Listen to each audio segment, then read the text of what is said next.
Hello and welcome back to the Sam Beast YouTube channel and another one in our ITAM shorts. I'm David Foxon and thank you very much for joining me as we interview Darren Gladden, who is a legend in my eyes and a real IT service management guru. In this ITAM short, we were discussing CMDBs or configuration management databases and just why they always seem to be a problem or inaccurate or untrustworthy within organisations. So once you're here, please like and subscribe to the channel and we hope to see you on another video. So enjoy. Incredibly important. You Good, can't, because if you were going to say not important, we'd have terminated this interview. No, they 100%. They have to coexist. To take my point earlier, what I said, that what we're trying to do as an IT department, we're trying to give people the best, our users the best value as possible. And we will, the modern IT department should be looking to, have a service catalog that work on a subscription basis. So therefore, to be able to manage your assets properly within the CMDB is vital to that. So we need to understand in terms of what assets we've got, where they are, and the software that we have and how it's licensed, so that therefore we can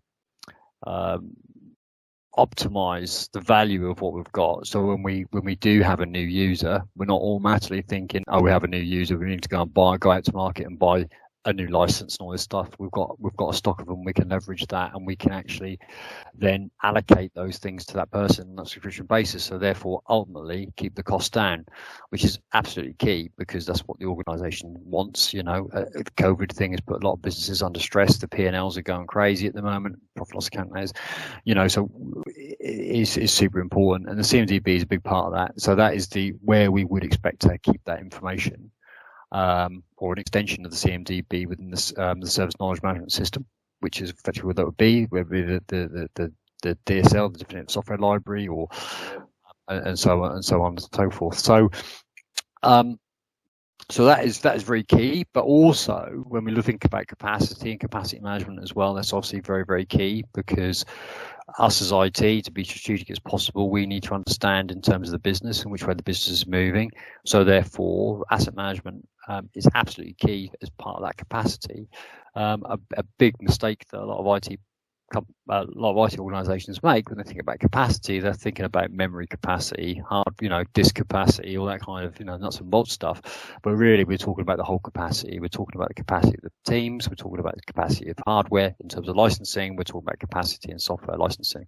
We really do need to understand what the longer picture looks like, and to get that information, the connection between the CMDB and ITAM, ITSM, all that kind of good stuff is absolutely vital. So my next question was going to be, is a CMDB still important in 2020? But I think you've kind of already answered that one as yes. Yes, yeah. It is still important. But they're so hard to get right, though, aren't they? I mean, firsthand, we've seen, and you've been part of many a project in trying to fix CMDBs. Yep. But why do you think they get into a position where they need such drastic fixing and overhauls? Is it just like a lack of governance? Is it a lack of processes? How do they get into this bad state? The first thing is that when we implement a new ITSM tool, we basically put, it's the old adage, isn't it? You put crap in, you get crap out, and that's pretty much what it is. Yeah. So if you need to start with a very good CMDB, now don't try to boil the ocean in terms of the attributes you want to collect. Just go for the stuff that that is good data, and you get it in, you get it baselined at the best workable minimum. That's what I would recommend. The second point is that the CMDB should never ever change unless it's actually driven through another process, and that other process is change management. So change management is key. Now, obviously, I'm not talking about every change that needs to go to CAB. I don't mean that. I mean that any change that the organiser, whether it be for a service request, that has got to be the trigger for the CMDB to update. Some organisations think that's a fantastic idea to use some discovery tools that automatically will update the CMDB. That's fine, but from my experience, the best approach is that you have your CMDB, you use the change management process and service request fulfillment process to actually update the CMDB through that process, and then you use the discovery tools as the audit and the check against the CMDB. So that's the governance aspect, because by doing that, you will then identify that, hang on, example, that server Well, that was used to be, that was version in the CMDB is Windows version X. Why is it now version Y?